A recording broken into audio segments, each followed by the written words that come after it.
Hello everyone. मैं आपका chemistry mentor Amit Yadav.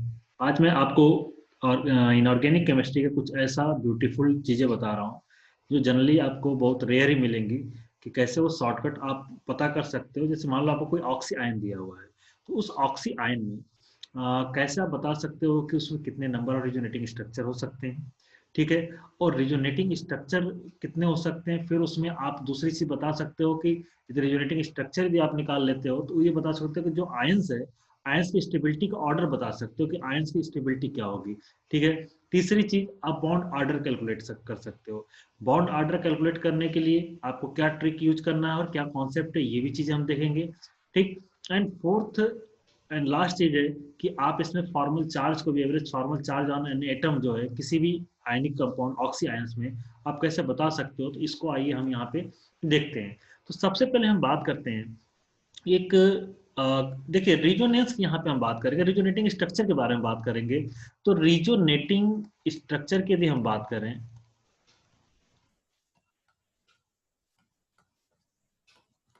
Resonating structure oxy ion की मैं यहाँ पे बात कर रहा हूँ। किसकी?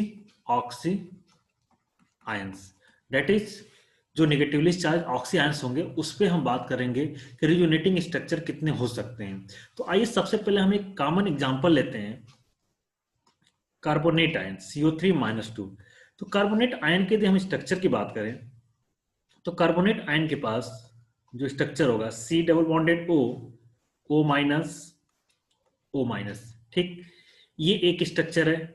दूसरा देखिए, हमेशा एक चीज याद रखना होगा हमें कि जब भी हम रिजोनेटिंग स्ट्रक्चर की बात करते हैं तो उसमें आपका जो है एटम की पोजीशन कांस्टेंट होगी। मान लो इसको हम कहा एटम नंबर 1, ये 2 है, ये 3 है, तो इनकी पोजीशन क्या होगी? कांस्टेंट होगी। बस जो वेरिएशन होगा, वो जो चेंजेज होगा वो चार्ज ट्रांसफर होगा। चार्ज की पोजीशन या पाई बॉन्ड की जो पोजीशन होगी वो ट्रांसफर होगी। जैसे अब मान लीजिए ये निगेटिवली चार्ज है, ये लोन पेयर ऑफ इलेक्ट्रॉन इधर गया, ये पाई बॉन्ड किधर को शिफ्ट करेगा? इस साइड में शिफ्ट करेगा। तो अगला जो रिजोनेटिंग स्ट्रक्चर होगा वो ये O माइनस नेगेटिवली चार्ज हो जाएगा। तो यहाँ पे क्या आ जाएगा आपका? Double bonded. और ये ऑलरेडी पहले से O माइनस था।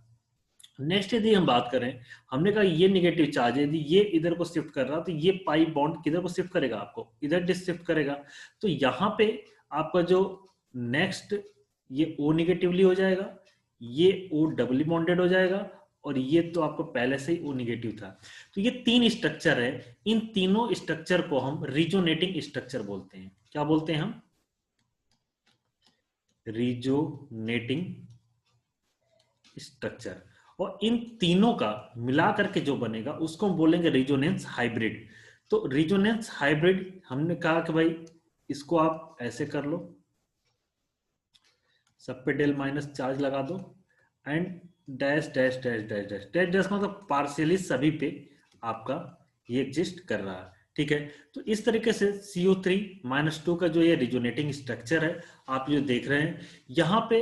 अब बात आती है कि भाई क्या हम हर ऑक्सी आयंस में रिजोनेटिंग स्ट्रक्चर बनाने की जरूरत है? तो जी नहीं। आपको मैं बता दूं कि किसी भी ऑक्सी आयन जब भी दिया हो तो नंबर ऑफ रिजोनेटिंग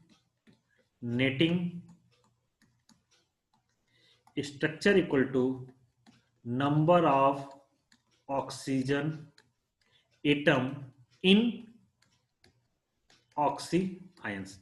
तो ये बेसिकली आपका ट्रिक है, शॉर्टकट है, जिसके थ्रू आप किसी भी ऑक्सी आयन में आप ये बता सकते हो आप ऑक्सीजन के एटम उसमें देख करके कितने उसमें होंगे।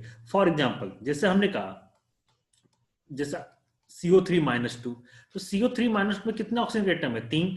तो 3 रिजोनेटिंग स्ट्रक्चर होगा, जैसे जो आप यहाँ पे ऊपर देख सकते हैं फिगर में। इस तरीके से जैसे मान लीजिए हमने कहा कि सल्फेट आयन है। सल्फेट आयन क्या होगा हमारा? SO4-2। इसमें कितने हो जाएंगे? 4 रिजोनेटिंग स्ट्रक्चर होंगे। ClO4- है, इसमें कितने हो जाएंगे? 4 रिजोनेटिंग स्ट्रक्चर हो जाएंगे आपके। मान लो PO4-3 है, तो इसमें कितने हो जाएंगे? 4 रिजोनेटिंग स्ट्रक्चर हो जाएंगे। एसिटेट आयन है CH3COO-, तो इसमें कितने हो जाएंगे? 2 रिजोनेटिंग स्ट्रक्चर हो जाएंगे। तो इस तरह से कोई भी, जैसे मान लो हमने MnO4 की बात करें तो MnO4- है, तो इसमें कितने हो जाएंगे? 4 रिजोनेटिंग स्ट्रक्चर होंगे। हाँ, एक चीज हम यहाँ पे ध्यान देना होगा, इसका एक्सेप्शन जो है भाई इनऑर्गेनिक केमिस्ट्री तो एक्सेप्शन तो रहेगा ही रहेगा आपका। तो इसका जो एक्सेप्शन है उसमें दो आयंस आते हैं, P2O7-4 and Cr2 O7-2, Cr2O7-2।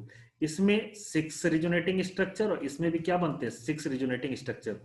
तो ये आपका यहाँ पे एक्सेप्शन होता है।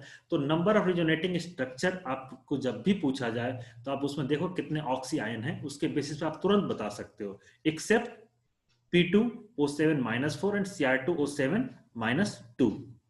ठीक है, अब आइए हम लोग आगे बढ़ते हैं।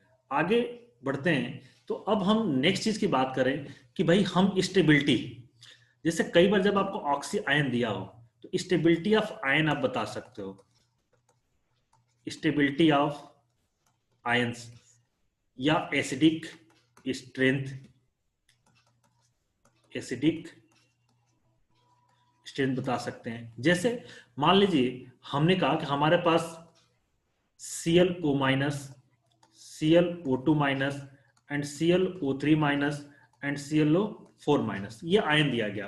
अब आपसे कहा जाए किसकी स्टेबिलिटी या इसको अरेंज करिए स्टेबिलिटी के फॉर्म में, तो भाई देखो इसमें एक है तो इसमें 1 रिजोनेटिंग स्ट्रक्चर होगा, इसमें 2 रिजोनेटिंग स्ट्रक्चर होंगे, इसमें 3 रिजोनेटिंग स्ट्रक्चर होगा, इसमें 4 रिजोनेटिंग स्ट्रक्चर होंगे। तो यदि स्टेबिलिटी के ऑर्डर में हमें अरेंज करना हो, किसके स्टेबिलिटी के ऑर्डर में, तो स्टेबिलिटी के ऑर्डर में आपका जो है ClO-, फिर उससे ज्यादा स्टेबल कौन सा हो जाएगा ClO2, क्योंकि उसमें क्या है रिजोनेटिंग स्ट्रक्चर ज्यादा है, तो ClO3- एंड ClO4-। कहने का मतलब कि स्टेबिलिटी जो हमने आपको बताया था अभी पिछले पेज पे कि stability of oxy ion is directly proportional to number of resonating structure, जिसमें ज्यादा रिजोनेटिंग स्ट्रक्चर आपके होंगे। और डायरेक्टली इसके साथ ही साथ हम ये भी कर सकते हैं कि एसिडिक स्ट्रेंथ, तो जिसमें जितना ज्यादा रिजोनेटिंग स्ट्रक्चर यहाँ पे एग्जिस्ट कर रहा है इनमें, ठीक है, तो वो उसकी एसिडिक स्ट्रेंथ भी क्या होगी ज्यादा होगी, तो सेम ऑर्डर आपको क्या मिल जाएगा एसिडिक स्ट्रेंथ का मिल जाएगा। ठीक है, अब एसिडिक स्ट्रेंथ का यहाँ पे भी ऑर्डर आपको बिल्कुल सेम मिल जाएगा, तो हम ऑक्सीजन में इस तरीके से स्टेबिलिटी को भी बता सकते हैं। अब हम आगे बढ़ते हैं और बात करते हैं बॉन्ड ऑर्डर के बारे में। किसके बारे में, बॉन्ड ऑर्डर के बारे में। बॉन्ड ऑर्डर का मतलब क्या होता है, बॉन्ड ऑर्डर का मतलब होता है actual number of bonds between two bonded atom in two bonded atom in a molecule। ठीक है, अब देखिए बॉन्ड ऑर्डर की जैसे हमने बात की, तो अभी जैसे हमने स्ट्रक्चर कार्बोनेट का बनाया था, तो कार्बोनेट के स्ट्रक्चर आपको 3 मिले थे। एक तो ये मिला था आपको, ठीक, दूसरा था CO- एंड तीसरा जो स्ट्रक्चर था आपका CO-, O- and double bonded O। ये 3 आपको स्ट्रक्चर थे। तो जब बॉन्ड ऑर्डर की बात की जाती है तो बॉन्ड ऑर्डर इक्वल टू होता है total number of bond between the 2 bonded atom. तो अब देखिए यहां पे हम कहें कि भाई हमारे पास मान लीजिए ये 2 फिक्स्ड एटम यहां पे देखा जाए, इनको हम देखेंगे यहां पे, ठीक है, ये जो हमारे हैं 3 जो रिजोनेटिंग स्ट्रक्चर है, तो देखिए हमारे पास कार्बन ऑक्सीजन के बीच में बॉन्ड की दिन बात करें तो 2+1+1, ठीक है, और रिजोनेटिंग स्ट्रक्चर। अब देखिए हाँ, पहले तो हम इसका फॉर्मूला लिख लेते हैं बॉन्ड ऑर्डर का। बॉन्ड ऑर्डर का फॉर्मूला क्या होगा कि total number of bonds between 2 bonded atom upon number of resonating structure, ये होता है आपका फार्मूला। अब इस फार्मूले को यूज करते हुए यहां पे हम देखें तो बॉन्ड ऑर्डर इक्वल टू 2+1+1 और नंबर ऑफ रिजोनेटिंग स्ट्रक्चर यहाँ पे कितने, 3, क्योंकि अभी हमने बताया कि जितने आपके ऑक्सीजन एटम होंगे, तो कार्बोनेट आयन की हम बात करें तो CO3 - 2 में 3 ऑक्सीजन एटम है, तो इसमें 3 आपके क्या होंगे, रिजोनेटिंग स्ट्रक्चर होंगे। तो टोटल आपका यहाँ से कितना हो गया, 4/3 हो गया, 4/3 हो गया। तो ये आपका तरीका है कि आप किसी ऑक्सी आयंस में कैसे आप बॉन्ड ऑर्डर निकालोगे।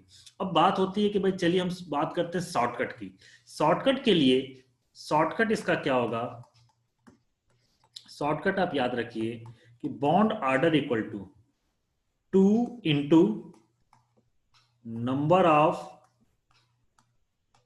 Oxygen atom minus number of negative charge upon number of oxygen atom. ठीक है, ये फार्मूला है बॉन्ड ऑर्डर निकालने का। तो इसके लिए आपको जरूरी नहीं है कि आप रिजोनेटिंग स्ट्रक्चर पे आप जाइए ही जाइए, आप कोई भी मॉलिक्यूल, जैसे मान लीजिए हम कार्बोनेट आयन की बात करें, CO3 - 2 था, इसमें आपको कहा गया बॉन्ड ऑर्डर निकालने को, तो आप सिंपल सी बात है भाई 2 इंटू नंबर ऑक्सीजन एटम कितना होगा 3, माइनस चार्ज कितने हैं 2 अपॉन 3, तो कितना हो जाए 2 3 6 - 2 दैट इज 4/3। तो देखिए 4/3 ऊपर भी आया था, जो नॉर्मल जो ट्रेडिशनल आपका जो फार्मूला था उसके अकॉर्डिंग, और इस शॉर्टकट के थ्रू भी आपको 4/3 मिल रहा है। तो इस तरीके से किसी भी हम कंपाउंड्स में आपका जो है बॉन्ड ऑर्डर को तुरंत बता सकते हैं ऑक्सी आयन को देख करके। ठीक है, तो कोई भी, जैसे मान लो यदि हमने कहा कि ClO4- ले लें और इसमें आपसे कहा जाए बॉन्ड ऑर्डर, तो भैया सिंपल सी बात है 2 इंटू 4 माइनस 2 अपॉन 4, तो कितना हो जाएगा 4 2 8, 8 में 2 गया 6, 6/4 डेट इज 3/2, 1.5 हो जाएगा। तो इस तरीके से हम बॉन्ड ऑर्डर क्या कर सकते हैं, किसी भी ऑक्सी आयंस में आसानी से निकाल सकते हैं। ठीक है, एंड लास्ट यदि हम बात करते हैं कैलकुलेशन ऑफ फॉर्मल चार्ज।